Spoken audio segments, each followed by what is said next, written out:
Bien, on passe maintenant à regard croisé. Nous parlons ce soir des États-Unis qui annoncent des sanctions économiques contre des responsables de la Cour pénale internationale. On évoquera aussi Madagascar, la Côte d'Ivoire d'abord, où une attaque djihadiste qui a visé des militaires dans le nord du pays. À Madagascar, on enregistre 10 morts et 1203 personnes contaminées au Covid-19. Tout ceci au nez du Covid organique, le remède malgache. Et puis le Togo, on va parler de la reprise des classes fixées pour le 15 juin prochain. Pour évoquer ces sujets, je suis sur le plateau ce soir avec Emmanuel Vivien, Tommy de Plume Libre. Bonsoir Vivien. Bonsoir Samuel, bonsoir aux confrères et bonsoir également à toutes les téléspectatrices et à tous les téléspectateurs qui nous suivent dans la diaspora, notamment aux États-Unis. Amen.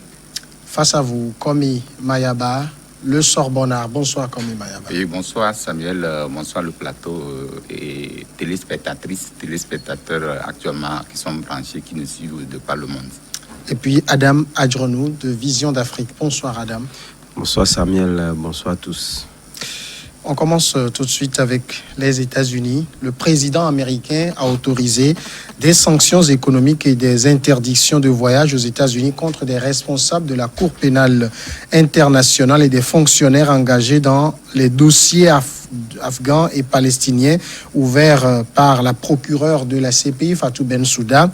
Les sanctions s'étendent aussi à leurs familles proches. Nous ne pouvons pas rester les bras croisés pendant que nos gares sont menacées par un tribunal bidon et nous ne le ferons pas, a déclaré le chef de la diplomatie américaine, Mike Pompeo. Vivien Tommy, c'est pas... on sait que c'est une rhétorique propre à Donald Trump, mais cette attitude vis-à-vis de la CPI, est-ce qu'elle n'est pas condamnable? L'attitude vis-à-vis de la CPI est condamnable, mais les États-Unis d'Amérique ont leurs raisons. Parce que vous savez, d'abord, les États-Unis n'ont pas ratifié le statut de Rome. Oui. Donc, en principe, ne sont pas liés directement par les décisions de la CPI.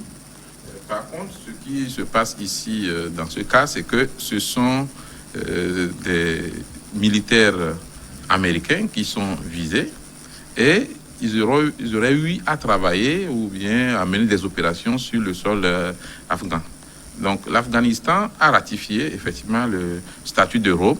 Donc, tout ce qui concerne les décisions de la CPI, bon, l'Afghanistan doit se plier à cela.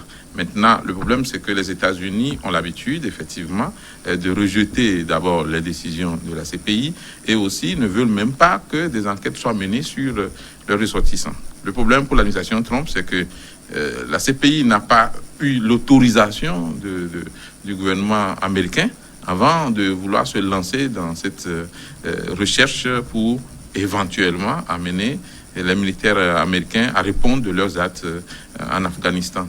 Donc aujourd'hui, ce n'est effectivement qu'une reprise de ce que l'État américain a l'habitude de dire vis-à-vis de certaines institutions. Et le problème aussi, c'est quand les États-Unis trouvent que la CPI a déjà peut-être des idées préconçues sur ses ressortissants. Et quand il s'agit de protéger les ressortissants américains vis-à-vis du monde entier, les États-Unis ne bloquent pas. Mais qualifier comme Mayabas la Cour pénale de tribunal bidon, ça ne la fait pas à ce niveau de responsabilité aussi. On ne peut pas dire que la CPI, c'est une cour bidon.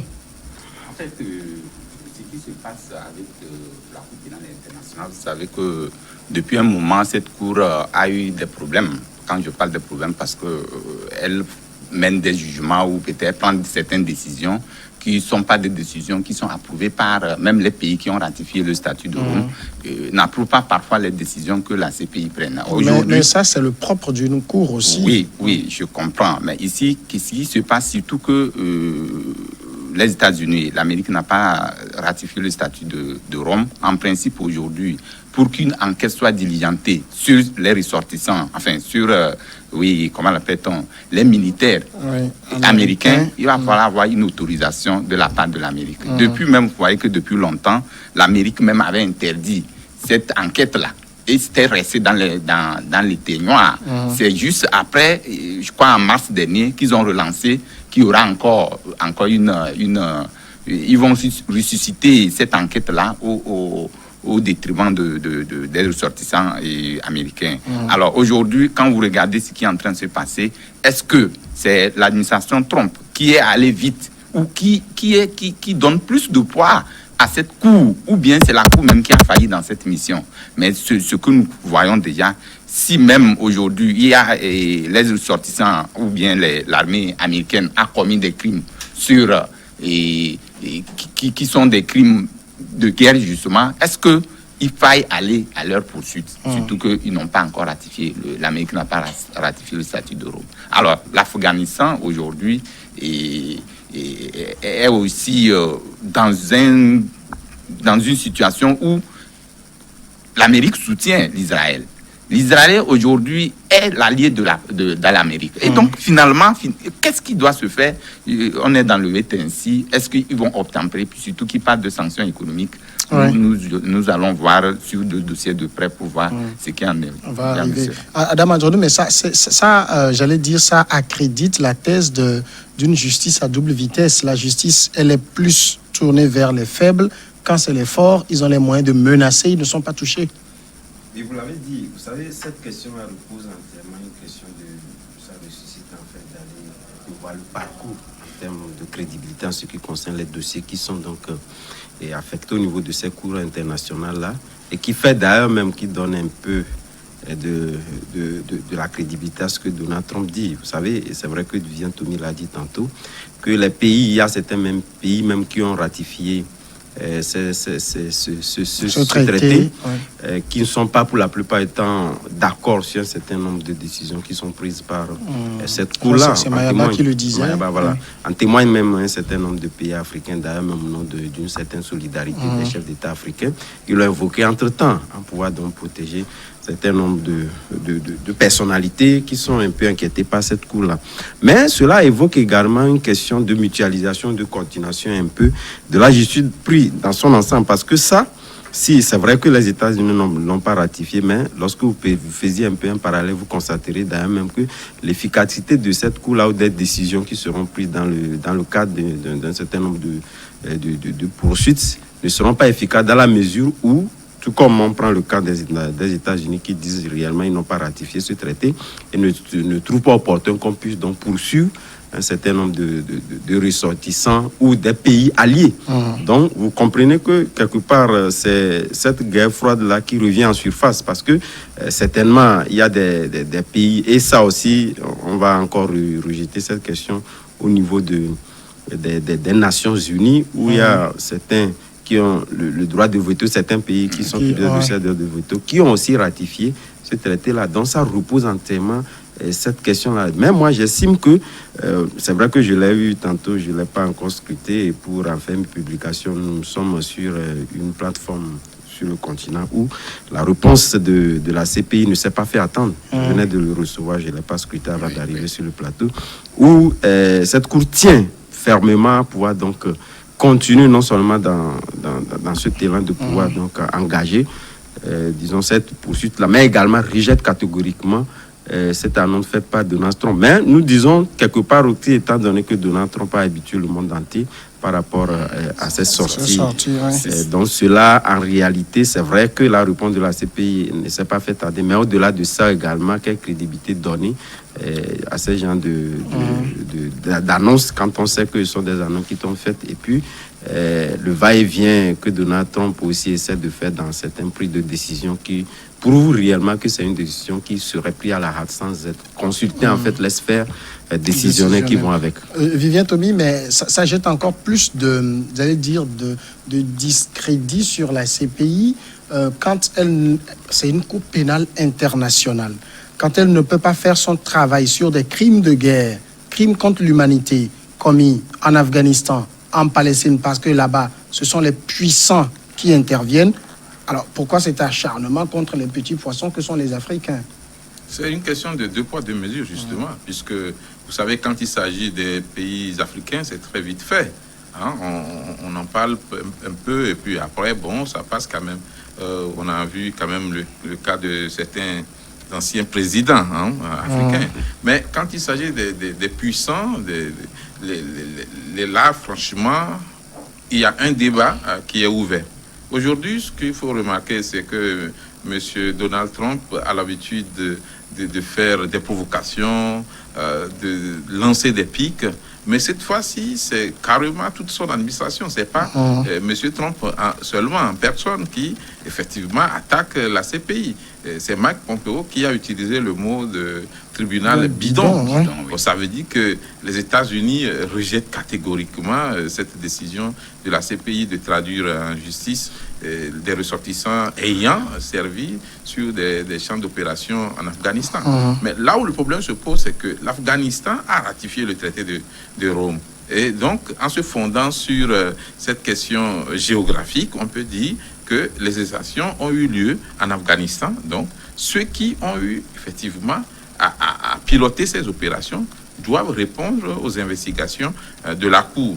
Mais aujourd'hui, avec les sanctions des États-Unis, on ne va même pas permettre aux enquêteurs d'accéder aux militaires américains ayant participé aux opérations en Afghanistan pour pouvoir faire effectivement l'instruction. Mais sans instruction, on ne peut pas aller au procès. Donc, c'est tout un système que les États-Unis veulent utiliser pour d'abord rejeter les décisions de la CPI. Et aujourd'hui, les États-Unis ne traînent même pas. Quand il s'agit de l'OMS, par exemple, on dit, écoutez, avec tout l'argent que nous injectons dans votre institution, nous demandons quand même que vous soyez plus compétents que cela.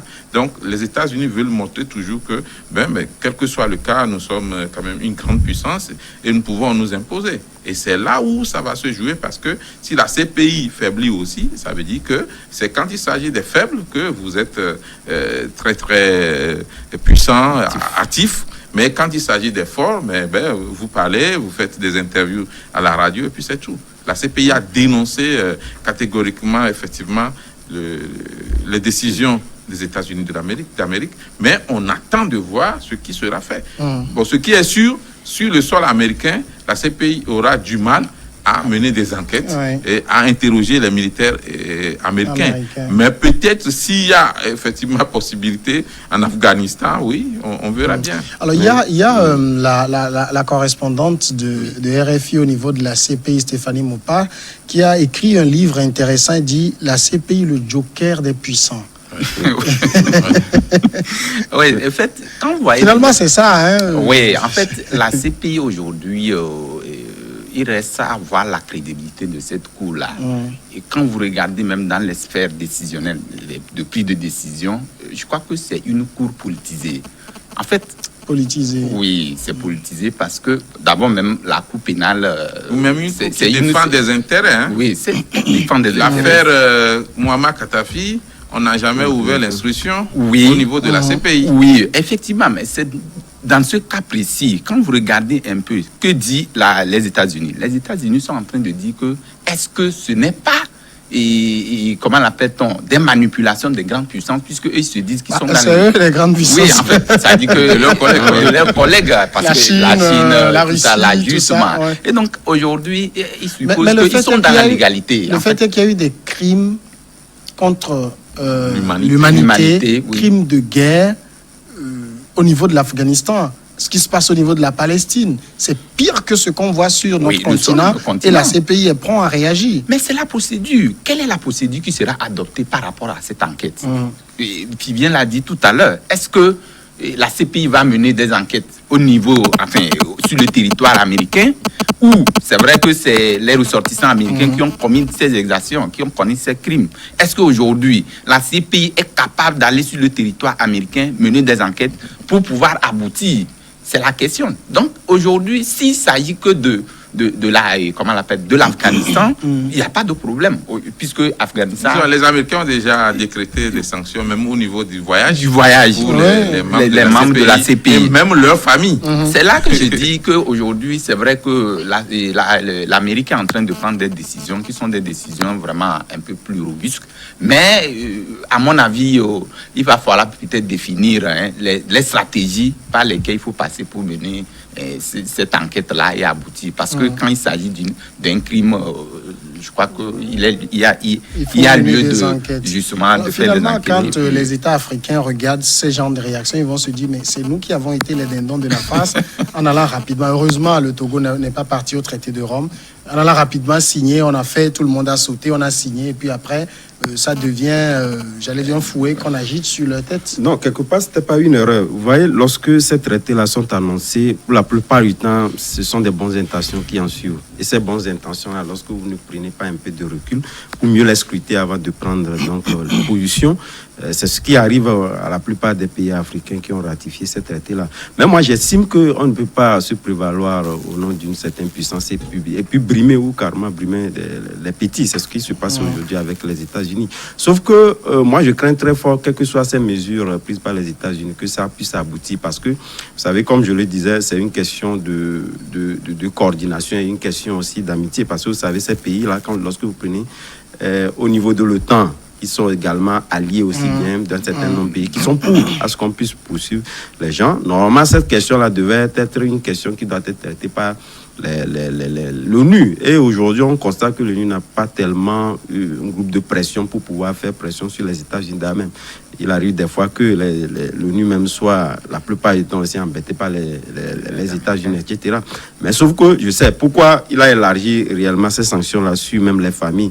Il se dit qu'il peut réellement briser un peu la chaîne de tous ceux qui peuvent participer de près ou de loin à un certain nombre d'enquêtes. Mais moi, je me dis, il y a aussi des pays alliés qui sont pour à ce que les gens soient poursuivis. Et ces pays alliés, comme je l'annonçais tantôt, l'OTAN et ses consorts, qui sont pas concernés donc par cette décision, peuvent également mener des enquêtes. Sauf qu'il y a une question de protection de citoyens lorsque les États-Unis, étant donné que tous les intérêts pratiquement convergent vers les États-Unis, il peut arriver que tous les pays qui soient dans la logique de la CPI soient aussi pris de coups. Sauf que aujourd'hui, je pense qu'il y a un petit satisfait. On estime que les élections arrivant, surtout lorsque vous prenez l'entièreté ou presque des populations des États-Unis, beaucoup ne sont plus d'accord avec ce que fait Donald Trump, surtout avec cette dernière question qui a suscité. Mais nous pensons que soutenir, hein? Oui, on est d'accord, mais je pense que lorsque vous prenez aussi les sondages d'opinion que nous avons, c'est vrai que ça n'a pas réellement joué. Si on prend réellement les élections. donc, ça aussi, je pense que cela nous ralentit un peu dans les analyses que nous pouvons aussi mener. On va aller à la première pause et nous allons revenir tout de suite continuer sur ce sujet.